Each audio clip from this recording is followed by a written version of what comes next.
అప్పుడెప్పుడో పోయిన శతమానంలో మా డ్యాడీ బెండకాయ తీసుకొస్తే దాంట్లో అనుకుంటా బలిసిపోయిన బెండకాయలొస్తే దాన్ని విత్తనాలు ఇలా తీసి సైడ్‌కి పెట్టా. దాని వీడియో చేసి అప్‌లోడ్ చేశానో లేదో కూడా గుర్తులేదు. సో, మళ్ళీ ఈ శతమానానికి మనం తీసి పెట్టామనేది నాకు గుర్తొచ్చింది.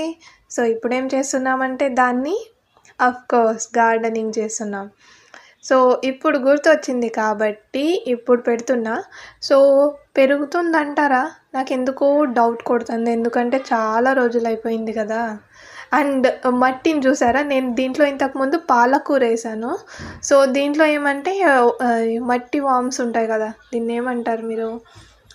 రైతమిత్రుడు కనిపించాడు. సో, ఎందుకంటే దీన్ని చూడంగానే నాకు హ్యాపీగా ఫీల్ అయింది. ఇప్పుడే కాదు, ఇంతకు ముందు కూడా ఒక పాటలో చూశాను ఇలా మట్టిని తవ్వుతుంటే ఇట్లా కనిపించినాయి.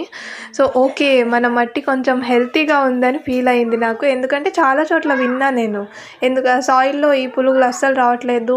ఎందుకంటే ప్లాస్టిక్ మిక్స్ అయిపోయింది.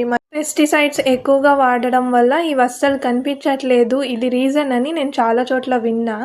సో, మీకేమనిపిస్తుంది? ఇది పెరుగుతుందంటారా? సో, పెరిగితే ఖచ్చితంగా అప్డేట్ ఇస్తా. సో, ఎన్ని రోజుల్లో పెరగొచ్చో గెస్ చేసి కింద కామెంట్ చేయండి. సబ్స్క్రైబ్